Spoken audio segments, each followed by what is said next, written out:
so I had them swapped. So you're good to go. All right. Well, good morning, everyone. Welcome this morning to our series here, Gardening on the Gulf Coast series. It's good to have you guys with us this morning. Today we're going to talk about something a little bit different. Most of us are, wanting to talk about lawn and garden topics, and this one kind of gets shoved in the background sometimes, but it's very vital, I feel like, talking about using the correct chemicals if we do decide to use chemicals.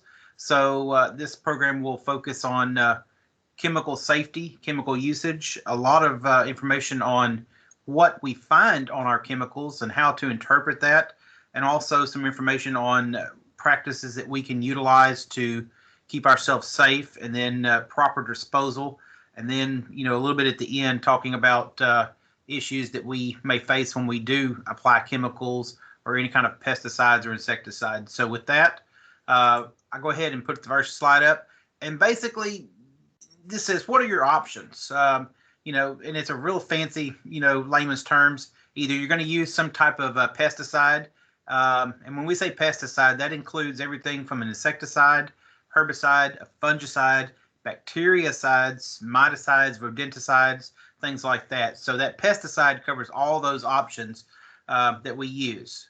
Now, if you don't want to use any type of pesticide, your other option would be what we call our non-chemical option. And layman's terms, basically, that's the old-fashioned method of doing things that you don't have to use a type of pesticide. And these can include things like sanitation practices, limiting food source if it's for insects or rodents, mechanical removal and control. That's the old-fashioned shovel, hoe, if you're getting rid of weeds in the gardens. And then it says barriers of non-chemical controls. And when we mean by barriers, that can mean things like netting or basically exclusion. If you have mice, of course, in your home or office or something like that, that is included as well. And so there are ways that you can kind of control those methods with sealing cracks and, removing food sources and things like that. So basically we have the chemical option and then the non-chemical option. And I'll be very honest with you, I like to do both options. If a non-chemical option is easier to use and it works, then I will use it.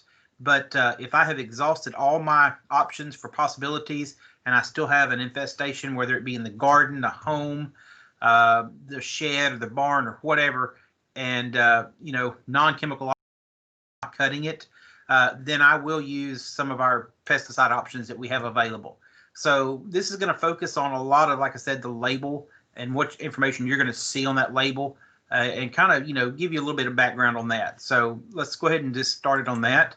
And then it says, if you are going to use a pesticide, my key thing, and I tell everyone that I visit with, whether it be a site visit or an office call or anybody that, wants to use a product, I always ask them, I said, are you comfortable using a product? And if the answer is no, then we revert and go back to some of our non-chemical options. But if they say I'm comfortable and I've decided I need to go ahead and use a chemical, then basically I will walk you guys through a lot of times the label on what suggestions. If we tell you to use a certain type of product, we'll walk you through the label. And so some of the things that we look at, and if you're looking at information, and this is what you'll see on a label, minimum. There's a lot of information that they throw at you on a label. The first thing that you're going to see is a chemical name. Basically, that's a long name of all the active ingredients, chemical ingredients. That can be basically, lots of examples. Bifenthrin is one. I'm looking here at some bug blaster, example here. Common name. It might have a shorter name used for a pesticide. Sometimes you will see bifenthrin, for example, called Bifen. That's a common name. Brand name used in advertisements. The one that I have here on my desk is called Bug Blaster.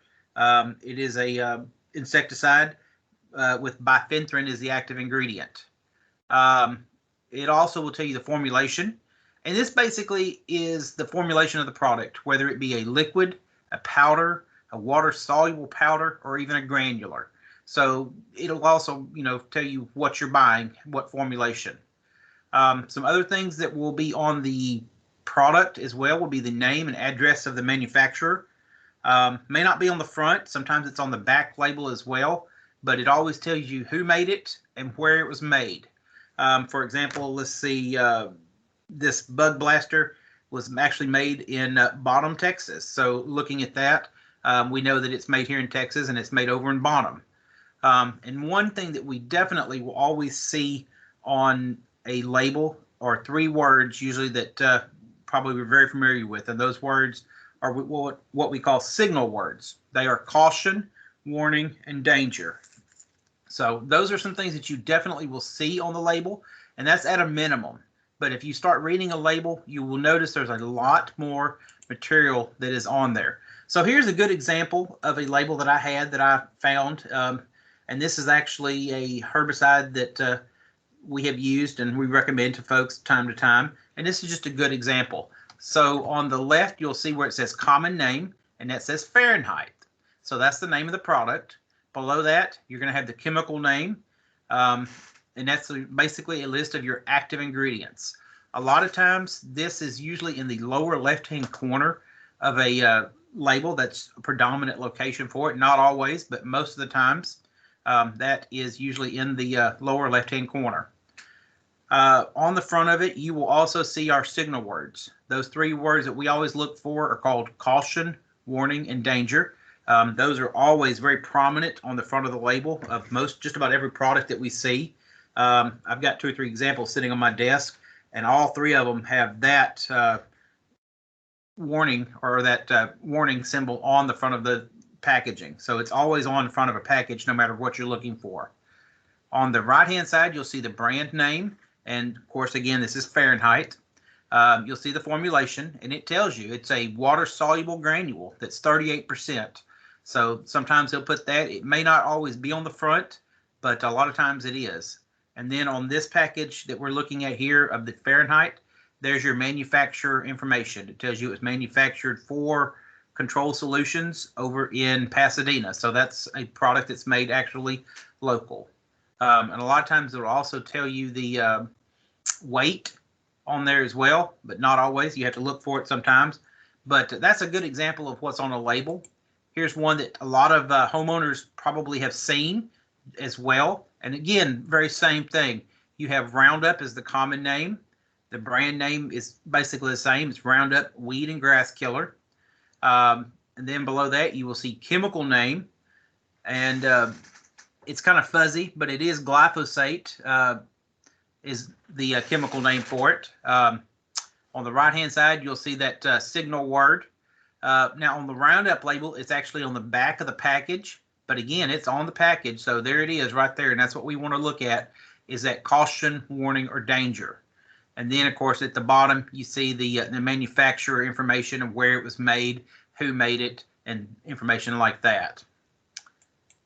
All right. So we talked a little bit about the signal words. There's 3 words that are vital that you look at basically when you're picking out a insecticide, herbicide, or a pesticide, whatever you're going to use. And those 3 words, again, are caution, warning, and danger. And caution being the least toxic, going to warning, kind of moderate danger, warning. And then danger is one that basically demands the most respect. A lot of our products are labeled as caution or warning.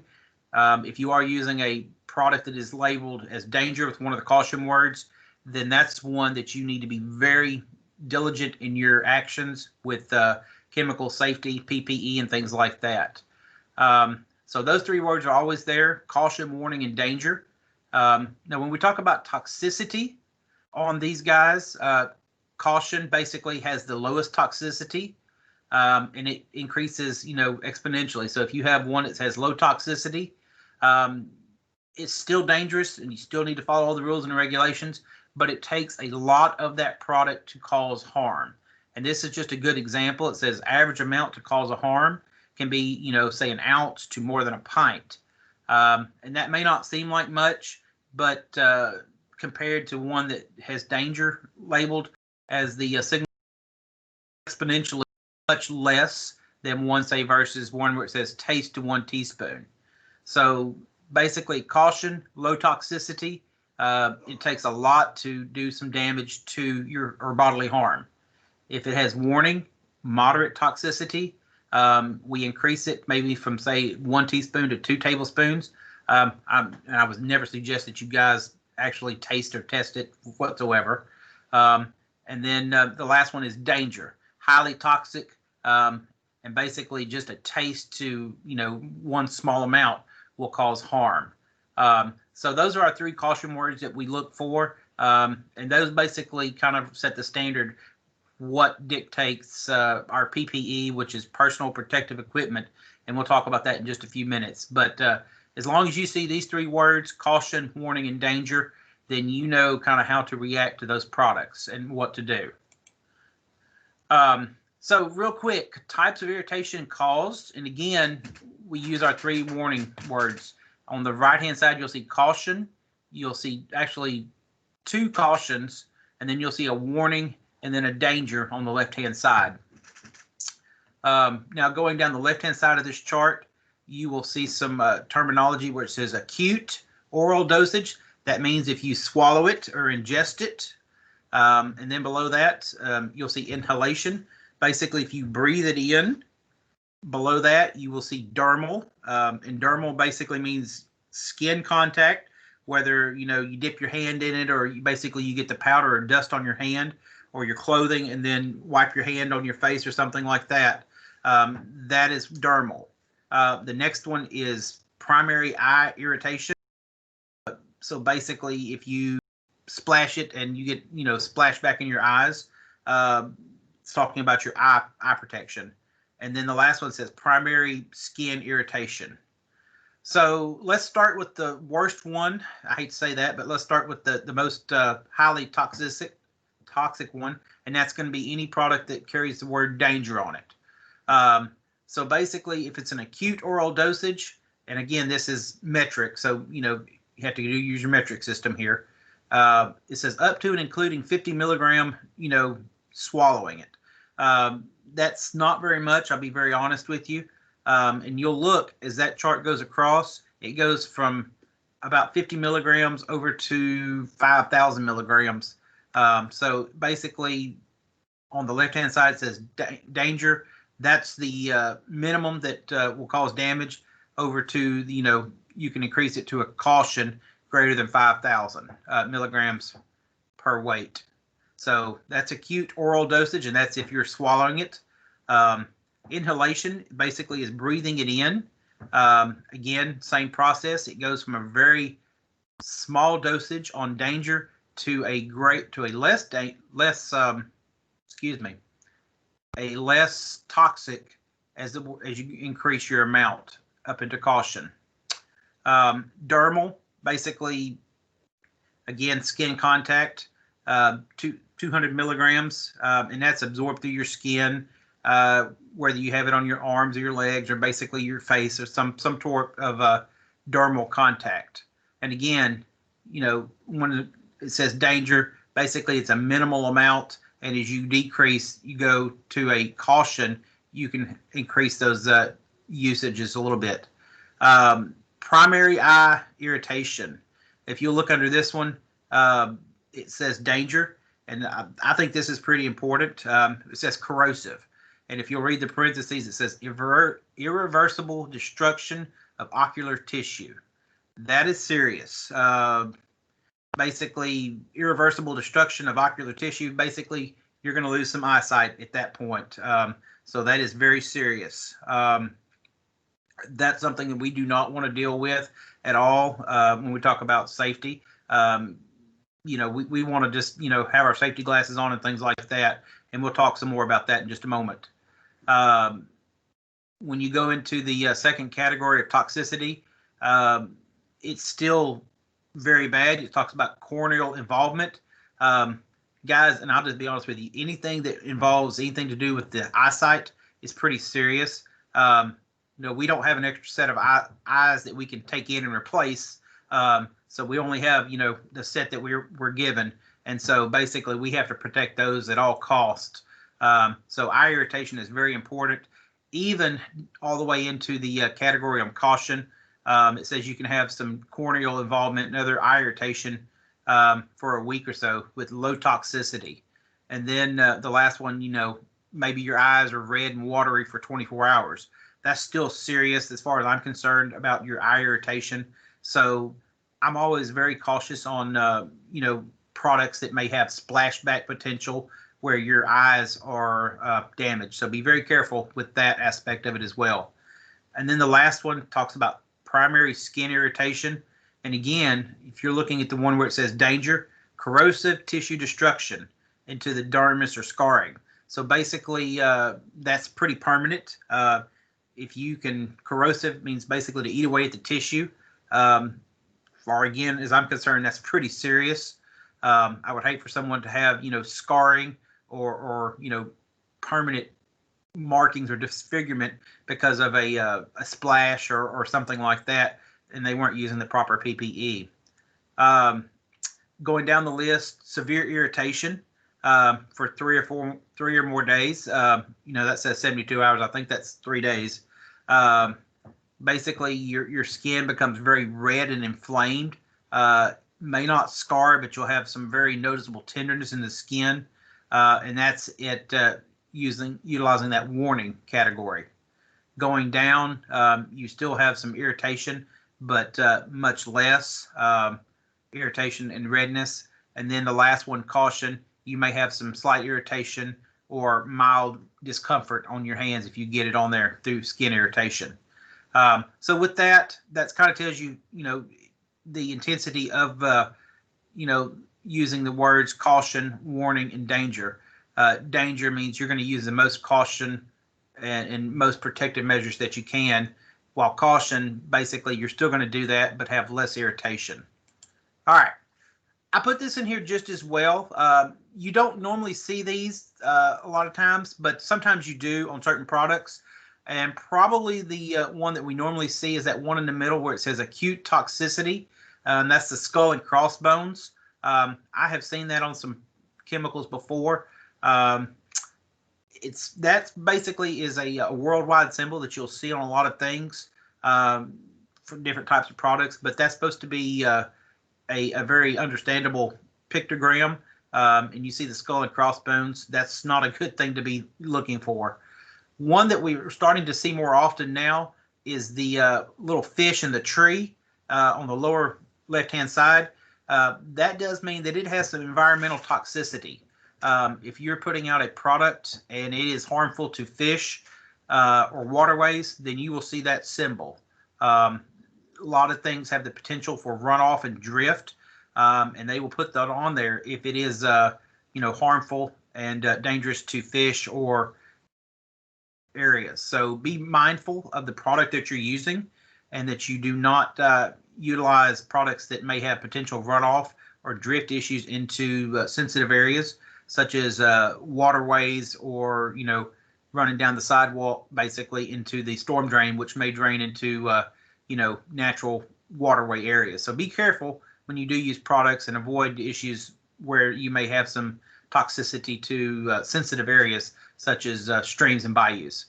And one that I have never seen personally, and this is a new one on me, is the upper left-hand corner, carcinogen respiratory issues. I have never seen that one, and I hope I never do, but that's probably not a good thing to see. And hopefully homeowners are not using anything that strong in their lawns and gardens, because that basically is not a good thing to use. And, if it's something that stout. All right. So some other things that we're going to see on the label. And basically this is just some more pertinent information. And it may not be listed on the front or the back flask of our label, but if it is used, then you'll see it as well. Number one is called the EPA registration number. And basically that just means that the EPA has looked at this product and said it is safe to use. We agree with the rules and regulations that are put on it.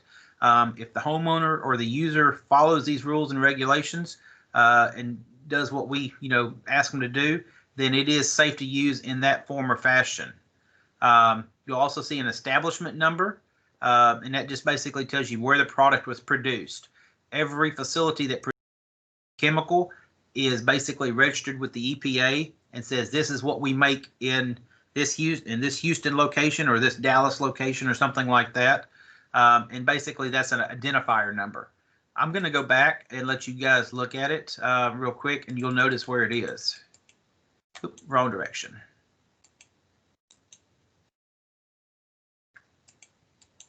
One second. I'm going to go back and let you guys look at this number.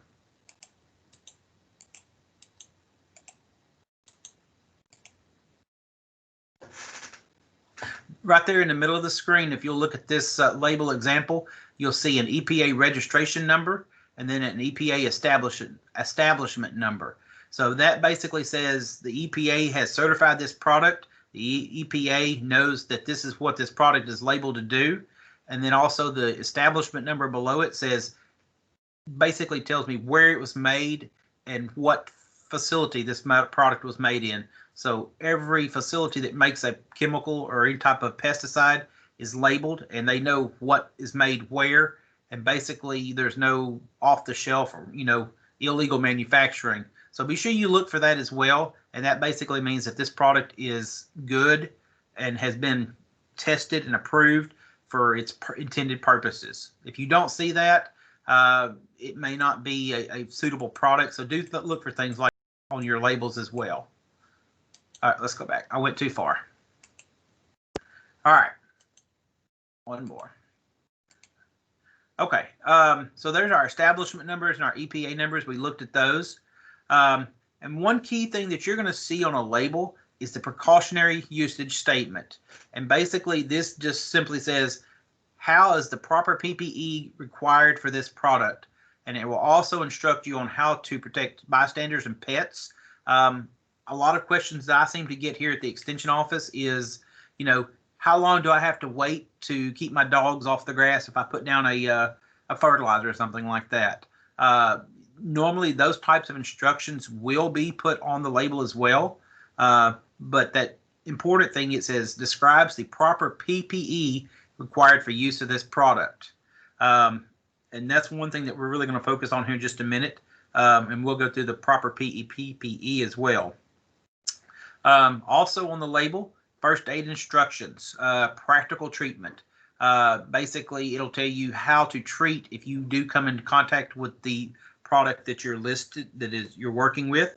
They will normally give you their emergency contact information or the Poison Control Center number that I have listed there. That is a nationwide number. And basically, if you call that number, you should have the container with you. And that way they can see what information they need to utilize on that label and what requirements or restrictions may be needed. Again, like I said, that is a good number to have if you're using any type of chemicals. But again, the number is listed on the back of the label of the product that you're using. So if you do have a situation where, you do come in contact with a pesticide or an insecticide or whatever you're using, and you do experience bodily injury, be sure to take that container with you to the hospital or the first aid so that they'll know, number one, what product it is and how to effectively help you treat that so that you are not injured further anymore. All right, some more label information. And, looking at the size of this label, you're like, my gosh, there is a lot of information on this label. And yes, there is. And that's why most of our labels now that we see have that little sticky tab on the back that looks like a fold out accordion page. And that's there for your purpose. So a lot of times we want to fold that open and look at it and see, okay, does it kill Virginia buttonweed? Does it kill nutsedge? Does it kill Bahia grass if we're talking about an herbicide? But some of the other stuff that we also need to look at, and most people don't, I hate to say that, is talking about personal protective equipment, and we're going to call that PPE. That label will tell you what materials are needed to prevent exposure to the pesticide. And I'll be honest with you, I see more folks do not read that and do not abide by that. Homeowners, even some of our professional, applicators and maybe, guys like that, they're supposed to know how to suit up spraying certain chemicals. Some do, some don't. So it is up to you as the homeowner to utilize that information given for that particular pesticide that you're using. Also, you will see on the label what we call the agricultural use requirements, and this refers to the requirements of what we call Worker Protection Standard, WPS for short. And that basically says where this product can be used, how this product can be used, what PPE is required, and if there are any restricted entry and or for notifications that need to be posted. If you're using a product in a greenhouse, for an example, as a fumigant, then yes, you do have to follow some rules and regulations and do postings of signs into a greenhouse if you're spraying a fumigant, for example. We do not want, a worker to go in there 5 minutes after you've sprayed where basically using a very stout fumigant. So there usually is a re-entry time, and then you do have to post notification on doors and things like that. So that is very important if you're using a very heavy chemical, one that may require some more restricted entry usage. And the last one says environmental hazards. Again, we talked about that. Indicated where a product can be used in relation to fish, wildlife, pollinators, endangered plants, and or water bodies. And you notice they put in pollinators as well. A lot of our products are very sensitive to pollinators. And if you're starting to notice that a lot of our commercial products will put that warning on information now, is that it is highly toxic to bees or pollinators. So if you're using a product, timing may be of important usage as well. You want to time that pesticide application when your pollinators are not active. So that may be early morning or late evening when bees and things like that are not as active during the day. So think about that as well when you're looking at your label. That might kind of help you to figure out what's the best time to use it or not to use that product as well. A little bit more information on the label, and this is vitally important as well.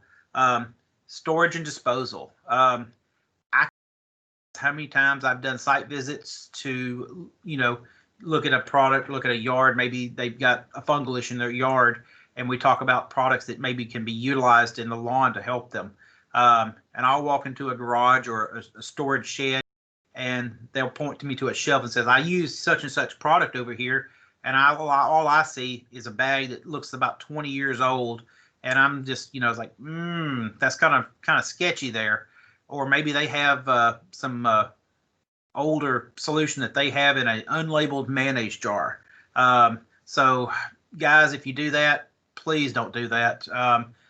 Keep everything in its original container. And I hate to say it, these paper labels that are on stuff, after a certain amount of time, those labels wear off, the glue comes off, and you don't know what's in that mayonnaise jar with the rusty lid that's dripping. So, be very cautious if that. I always suggest people keep it in the original container. And then if you do use all the product, there is a way to dispose of some of these containers. And they will actually give you instructions on how to store it. And I think that's very important.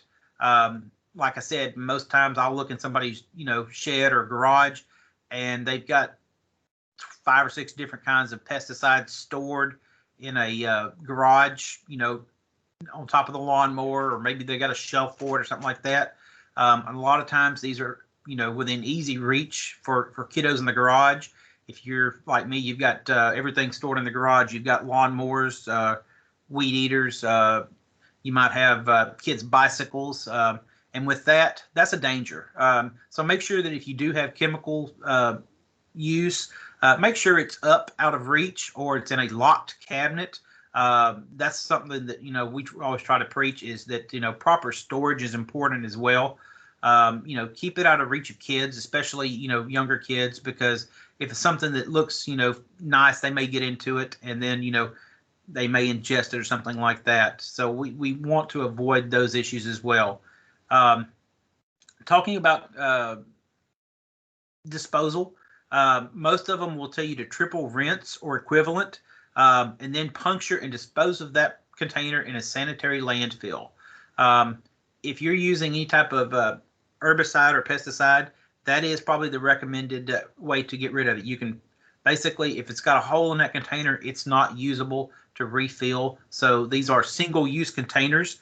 They are not made to be reused as a feed bucket or anything like that. So please don't do that as well. If you have the opportunity, this is a great way to get rid of out-of-date pesticides and insecticides or items that may have gone bad or anything like that. This is one that we had here in Jefferson County back in October, actually. So there are groups and agencies that will sponsor household hazardous waste pickups. And if you'll look on the left-hand side, if you can read it, things that they take, everything from batteries, paints, tires, gardening supplies, and then they are very specific. They say pesticides, insecticides, fertilizers, weed killers, and rat poison. So once those things have expired or are no longer useful, or the container is just so degraded that it's not salvageable, there are places that will take these from time to time. So this is something that basically we want to keep out of the landfill. If you live here in Southeast Texas like I do, we have a very shallow water table, and there's not a lot of telling what goes into our landfills. So this is one way to help keep products out of our landfills and go to these collection sites. Like I said, this is just one that we had here recently that our county does, and it rotates counties as well. But if you have questions, feel free to contact your extension agent in your county, and they can help you find a location to help get rid of unwanted or non-used household chemicals and pesticides, things like that. All right, so now we're going to change gears. So that was all the label. You know, I'm thinking y'all are probably saying, "Phew, that's a lot of stuff that he's talking about on the label," and it is. So, but I think the label is probably very important to talk about and use. You know, it talks about safety, and it walks you through how to utilize all those safety precautions that it talks about. So let's talk about what we call PPE, and that's personal protective equipment for homeowner exposure. And again, pesticides can occur basically through your eyes. If you get splashback in your eyes, your nose, you can inhale it, your mouth. Hopefully we're not ingesting it. And then your skin, which is dermal. And basically at the bottom it says all formulations, whether they be liquid, powder, or granular, can be absorbed in clothing, thereby becoming a path to skin exposure. So even though we've got protective equipment on, we think, oh, I don't have any, skin showing, there's no way I can get skin contact. That is false. Basically, if you get it on your clothing absorbs some of the material, and then basically your clothing is right next to your skin, and you then do have a pathway to dermal or skin contact. So be very careful on the products that you use and the PPE that you are using. Again, here's a precautionary statement, and this is a malathion label. I know quite a few of us have used malathion in past, maybe present. And basically the precautionary statement in the middle of the thing says, of course, it says hazardous to human and domestic animals. We see that. Basically, it says harmful if it's swallowed or absorbed through the skin. So it tells you basically it's harmful if you swallow it, ingest it, or it's absorbed through the skin.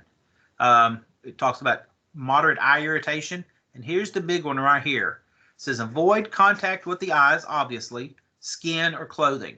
And this is the PPE kick in right here. It says wear long sleeve shirt, long pants, shoes, and socks.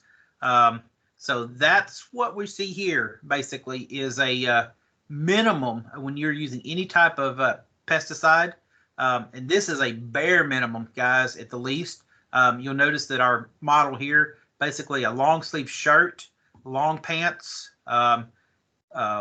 wearing that, socks, and closed-toe shoes. That's vitally important. I can't tell you how many times I've seen homeowners get out there and spray glyphosate, which is Roundup, or any type of product out in the yard, in basically working on their tan while they're putting out a pesticide. They're out there in their t-shirt and tank top and flip-flops walking around the yard squirting pesticide out there on their grass or their lawns. So guys, if you're doing that, I just have to turn my head and just cringe a little bit when I see things like that. And basically, I put in there no sandals. That's a biggie. You guys remember back in college or high school, if you went into the chemistry lab, hopefully your chemistry teacher told you not today if you're wearing, shorts and sandals, you're going to have to sit out the lab and do something else. So that's a good thing. And then it says hat with a brim. I didn't have a picture of a guy with a hat with a brim, but again, that is something that is a minimum of what we call PPE. All right. So basically, in the way this works is the more toxic a pesticide is, the more PPE that you're going to have to be required to wear. So the shirt, the long pants, the closed-toed shoes, that's a bare minimum. So if you're putting out a product that says caution as one of the warning words, and basically caution is the least toxic, and it says regular work clothes, and that basically means a long sleeve shirt, long pants, socks and shoes, and then waterproof gloves. Our model earlier didn't have gloves on, but I would advise you to always wear waterproof gloves at a minimum. And that basically will increase as you come up the ladder when you're using a product that says warning. We're going to talk about coveralls in just a minute. So basically, you've seen the set of coveralls. That is an additional layer over your base PPE, which is your long pants, long sleeve shirt, shoes, and socks. Basically highlighted it here. And so this is in addition to basically what's required for caution. So again, as we increase going from a caution to a warning label, the addition of coveralls, we're also going to add the condition of a chemical resistant gloves, and then eyewear. I know that sounds kind of redundant, but if it were me, I would even wear the eyewear when talking about a product that uses caution as a warning as well. That's just myself. When we talk about danger, basically it says coveralls over the work clothes, chemical resistant gloves, and footwear. Basically, we talk about some footwear here in just a minute, but we want to make sure that footwear is not going to absorb any chemical as well. And the big addition here is respiratory and eye protection. So basically, it's an exponential increase each time we go up the ladder, going from caution, warning to danger. And so each time we take a step up, we're going to add more PPE to that as well. So real quick, talking about gloves, and I put up here, rubber gloves are all not created equal. And then we have some different types. We have the little disposable nitrile gloves. Then we have some neoprene, and then we have the little barrier laminate. The gloves that you get, it may be Harbor Freight or things like that, that keep some grease off your hands, things like that. That's a bare minimum on those guys as well. Usually they're latex or something like that. I would prefer you guys to use the nitrile gloves. They're a little bit thicker, a little bit heavier. You can also go to a neoprene level as well. And if you are going to use a disposable type glove, make sure that it's thick enough and heavy enough to do some good. A lot of times we get gloves that are, very lightweight, and they're not of good quality. So if you don't have a good pair of quality gloves when using PPE, it's vitally important that you probably invest in that and use that as well. Let's go to the next one.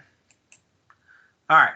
So when we do get gloves, don't buy the gloves with the foam lining on the inside. I know they're nice and fuzzy and feel great, but basically that is a direct contact. So do not use gloves with a lining on the inside. You want to use that unlined nitrile or maybe a lined neoprene glove. They're heavier, they're sturdier, but definitely do not use one that have linings on the inside like a material or a padding on the inside. So stay away from those guys. One thing that probably we're all worried about is if you do use the gloves, if you're using disposable gloves especially, they come in different sizes. A lot of us have been using gloves now during the pandemic. If we're out working in the yard or something like that, or even if you are just working out in the yard, it's good to utilize the right size gloves. Measure your hand, or you try on some gloves. Basically, they come in about 4 sizes: small, medium, large, and extra large. I would suggest, get the right size for your hand fit. You don't want them so large that they fall off, but you don't want them so small that you can't get your fingers, to fit down in there comfortably. And one thing that I would add as well, and I didn't put it on here, if you are wearing any kind of jewelry, such as a ring or watch, things like that, it's probably a good idea to take those off as well. You don't want to risk tearing those gloves when you're putting them on and off. So rings and watches and hand jewelry, probably a good idea to store that whenever you're using.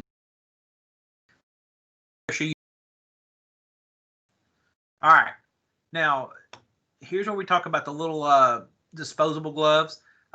If you're using a very lightweight glove such as this, then they're okay. Just remember, they are single use only. They cannot be cleaned. So basically, they are a one-time use product. Don't be greedy and recycle these guys. I know that sometimes a box can run $8, $10, but it's worth the money if you're going to use the disposable gloves. But if you're doing a short task, these are great. Just be sure that you do dispose of them properly when you get through. But they are a one-time use only type product, so don't recycle these guys as well. All right. Now, we mentioned coveralls. And you're thinking it's 100 degrees outside. Do I have to wear the coveralls? If the label says wear coveralls, then yes, you do need to wear coveralls. This is a cloth type coverall that we have here. It may be bulky, but you're going to wear this over your regular, what we call street clothes. So you're going to have long pants, you're going to have long sleeve shirt, closed-toed shoes, and this if it requires it. So here is another option as well. If the cloth coveralls are too heavy or some other option like that, they make what we call disposable coveralls. And usually these are the white or the gray ones that we see. And these work good as well. Again, these are disposable or limited use. They're not made to be used continuously. You'll see them sold under names as maybe Tyvek or Pro Shield, Clean Guard. But I would treat these as a single-use time each time you spray a product. If the product requires you, says, hey, long pants, long sleeve shirt, and some type of coverall, this can suffice. But this white product here is a single-use product only. So again, dispose of them after you've used them, but they are a single-use product. Okay, and I like this picture. And forgive me, it's kind of distorted a little bit. When I put it in here, it kind of got distorted. But it may seem silly, but this is probably a good option to use if you're mixing chemicals. Let's say you're putting chemicals in a tank. A lot of us nowadays like to put out a liquid type of insecticide. Maybe we put it in a little tank on the back of our four-wheeler or maybe our side-by-side, and we have to mix it into a tank. This is a great option. Aprons work great. They're going to give you an additional layer of protection. If you'll notice this picture here, she's got the hat, she's got the safety glasses, she's got the long sleeve shirt, she's got the gloves, and she also has the apron. The apron works great to prevent any kind of splashback, and it does a good job. You can buy these a lot of times at your chemical safety stores and places like that. And they can be rinsed and reused, extending the life. So this is basically a reusable apron. They work great, and they help prevent any kind of contamination on your clothing. All right, so eye protection. I know we talked about eye protection as well earlier. The more the better, and that's all I can say on eye protection. A lot of us may wear glasses for prescription. That's fine. That gives you a little bit of protection. But if you don't wear glasses or anything like that, that's fine. But you do need to have some type of PPE when it is required for using any type of product. Glasses can be, fancy sunglasses, or they can be the old-fashioned, form-fitting goggles that we used to have back in biology lab or chemistry lab, that basically nothing's getting in or out, and they seem to always fog up. That includes that little side shield right there, looking at the pictures. Those are good to have. They work great. And that basically is a no-brainer to have for eye protection. All right. Here's one that we probably don't utilize enough. And the one on the left, now that we're all, having COVID-19 issues and restrictions, you guys have seen these things as well. And these are the what we call the single-use masks, or basically the face masks. It is important to use these guys in your product as well. So talking about that, there's several different types. And the label will tell you what type of respirator to use, whether it be a paper cartridge or a single use, or maybe a reusable cartridge. You guys see the picture on the left. I think we've just about everybody's seen those. The higher the fabric count, now I think it's what the N95 is what everybody wants us to use. The finer the weave, the more particulate matter will be blocked. So, there is a minimum that we want to use, but these work good. For products that are more dangerous, we can step up to what we call a cartridge or a reusable type face mask. Those work as well. I've seen some people using those in a lot of activities, but those are a good product to have as well if you're putting out a product that is very caustic and basically has a very high inhalation point. If you're going to do it where it's very lightweight and you ingest it through breathing, a cartridge like this may be good to use. Here's a drawback, guys. If you have a real thick, heavy beard, you may not be able to use a cartridge respirator correctly. It just doesn't have a good seal. So there's my little builder Bob with a full beard. Sometimes that cartridge respirator just doesn't and seal on a heavily bearded person. So you may have to, if you're going to use it on a day in, day out basis, you guys may have to forego some of the facial hair and trim it down so where that you do get a good seal. So just think about that as well. All right, we're getting a little bit closer to the end here, and I'm going to wrap it up in just a couple of minutes.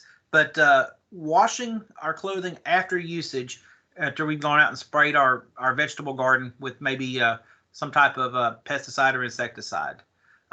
It's a good idea to separate your PPE used clothing, and that includes your socks, your pants, your shirt, your coveralls, from all the other laundry that you put in your family household laundry. This picture here on the right shows that it's a separate laundry hamper, and it also is lined with a looks like a trash bag or a type of bag. It's a good idea to, when you come into the house, if you're done spraying for the day, to separate that laundry. Don't just throw it in the laundry pile with the kids' clothes and the work clothes and everything like that. Go ahead and separate it out, simply because you do not want to mix that with regular laundry. You want to mix that. You do not want to mix it. I'm sorry. And so when we talk about laundering it, it should be its own load. I know that's a lot of hassle sometimes. We just want to shove everything in the wash machine and wash it, get it all done. But keep it separate from family clothing. If possible, wash daily so that it doesn't soak into the material as heavily. Hottest water cycle, and then a heavy-duty liquid detergent. And basically on the bottom it says don't overload your washer. So if you've got a week's worth of pants and shirts and things that you've sprayed every day with, try to do that a little bit more often, because an overloaded washer doesn't always get them as clean as it should. But you'll see the picture here. She's using gloves, which I think is a good idea. But the main thing is to wash separately, hottest water cycle, and then basically you're going to dry that and separately as well. So treat any clothing that you have sprayed, any type of pesticide, insecticide, whatever, treat it as a separate laundry item. Basically, is the best bet. All right. So we've talked about the label. We've talked about, PPE things, and we've talked about how to handle those clothes afterwards. So let's talk real quick, and we're almost through here, and we'll talk about some things here and kind of wind up in just a couple of minutes. Homeowner pesticide application safety. This is vitally important. If you have a private applicator's license, or you have a commercial applicator's license, some of us do, then you basically have been trained every time you go get your continuing education credits to keep that license on things like drift and pesticide safety, laws and regs as well. But for the homeowner, if you don't have a applicator's license or things like that, it's up to you to read the label and know what the potential issue of that product that you're using may be, or what the after effect may be. So avoid drift of products to non-targeted applications. In layman's terms, if the wind is blowing fast and furious outside, that's not a good day to spray. We always want to spray when there's minimal wind. And basically, drift is basically you're spraying one area, but you're getting application of product on another location. And we'll show some pictures here in just a minute. Things that you can do to correct that. If you're spraying it, you want to use the correct nozzle. You want a heavy droplet instead of a mist. A mist will travel further than a heavy droplet. So if you're putting out a insecticide, you want to make sure that you're basically have a heavy mist as required, and you don't want it to basically drift to off-target areas. And then the last one says use of application exclusion zones, and that's AEZ for short. And basically that is, again, after you spray an area, you want to make sure that people, pets, and other items are not in that as well. And I've got a picture of it here. Let's see. All right. So basically on an application exclusion zone, you see the guy in the middle, he's spraying. I'm not sure what he's spraying, but he's keeping people a safe distance away. And it depends on what type of product you're using as to the distance. My rule of thumb is the more distance you put between yourself and another person spraying, the better off you're going to be. So if it's 10 foot is the minimum, I would say 20 foot would be even better. You want to keep people, pets, far away from you when you're spraying a pesticide. You don't want your kiddos out there running around and, jumping jacks in the lawn that you've just sprayed with pesticide. So make sure that either they're, if kids are inside, they can watch from inside. That's a lot better. Keep pets and animals off the affected area, for the required amount of time as well. All right. So drift. It's a huge issue. If you talk to any of our TDA rules and regulations guys, they're going to tell you drift is probably one of the biggest things that they contend with. And you may be the best applicator of any product in the world, but from time to time, you're going to have drift issues. You'll see this cloud of, I'm not sure what he's spraying, that maybe looks like some type of orchard. But you see the gentleman on the tractor does have his coveralls on, but that is some serious drift issues there. He may be, covering that area effectively, but there is a chance that he may target other non-specific points as well. So drift is vitally important to watch out for. And this is, of course, on a commercial operation. Here's some drift damage to homeowner vegetables. Even the best homeowner can still drift. On the left, I believe that is a pepper plant that has some drift damage, and on the right, you see some tomato damage. That's probably one of the most important things that we look at in homeowner safety is drift. And I can't tell you guys how many times I've gone out and looked at tomatoes, and there's a nice little neat row of glyphosate or Roundup around the edge, and I'll ask them, I said, what happened to this side of the tomatoes? One half of your tomato bush is bright and healthy, and the other half is just curled up and shriveled up. And they call me and look at it, and of course I point to it and look and say, this is drift damage. And then they, ask them what they used, and they admit to it and says, well, I put out some, herbicide, and I guess I got a little too close. But so drift is very capable of doing some damage to especially vegetables, even in the homeowner setting. So do be careful when you're utilizing products. We want to control our drift and minimize things as well. Here's a great example of some damage as well. If anybody wants to take a guess, I would love to hear from you. But what I suspect this is a homeowner that says, okay, I've had enough damage. I'm ready to get rid of the weeds. I basically applied a products such as a non-selective herbicide, such as a glyphosate-based product. I got rid of the weeds, but I also got rid of everything else as well. So this is definite herbicide damage in my book as well. Again, we talk about chemical usage and chemical safety. If you apply a chemical to your lawn, try to get rid of weeds, and it basically comes out looking like this, you may have used the wrong product. So be very cognizant of what you use. Read the label. I think it's vitally important that we talk about that as well. And we don't want issues like this in our lawn. So, see. All right, real quick, final thoughts. The pesticide label is the law. And I know we preach that a lot. If you've been to any CEU events or any kind of pesticide trainings, they will tell you what the law says is what is supposed to happen. Basically, the end users are responsible for their own safety and surrounding area. Basically, they put all that information on that label, what we talked about earlier. It's important that you, as the end user or the homeowner, basically follow that to comply with all the rules and regulations. So if it's on there, on that pesticide label, it's the law. So basically, we do not want to break the laws or anything like that. So we want to make sure that, that you are using a pesticide and go from there. But again, if it's on the label, it's there for a reason. We want to make sure that you follow it. Just remember, again, last little question, the pesticide is for any type of usage or product on the pesticide.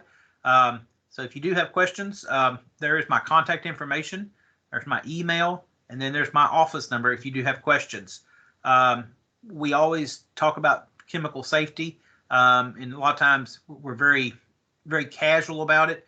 But in my book, we want to utilize the products safely and effectively. So basically, I will walk you through a lot of times homeowners, if they're not comfortable, we might find a different option that maybe suit these guys as well. All right. So that's all I have for you guys, and go from there. Does anybody have any questions at this point?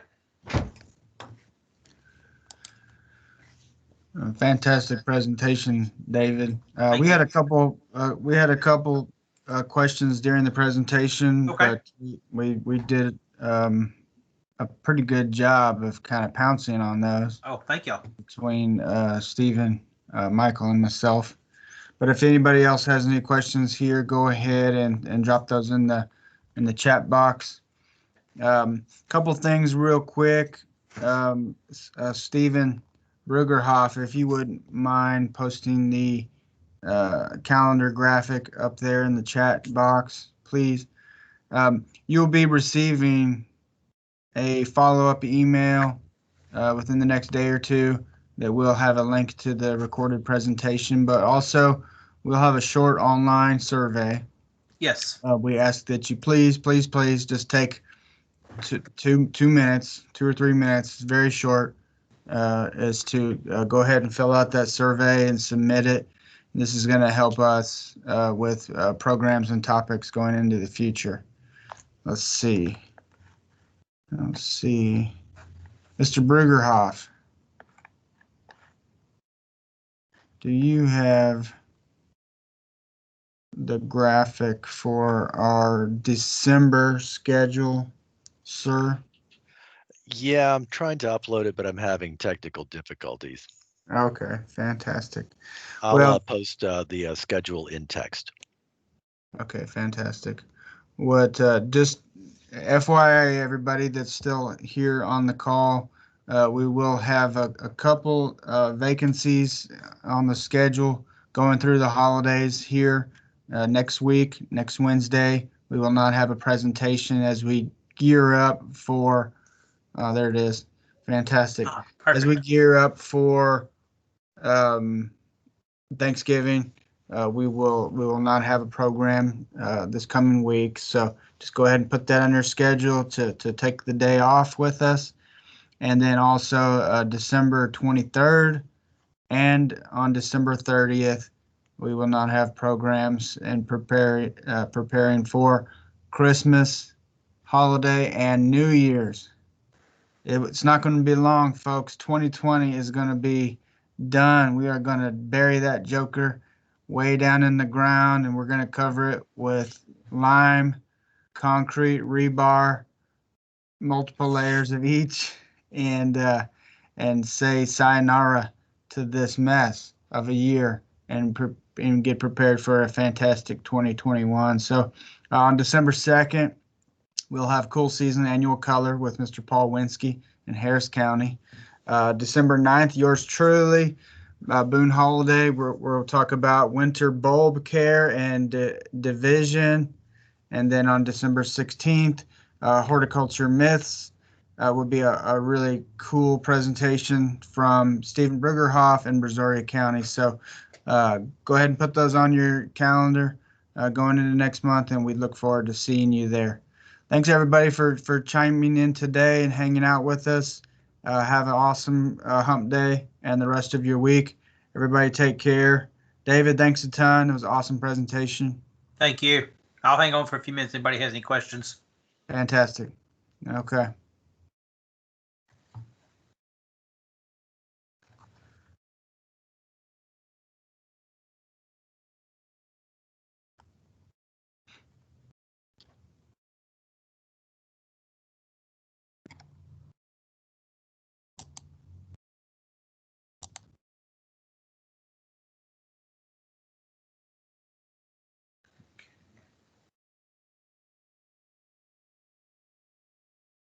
I tried to be short and sweet.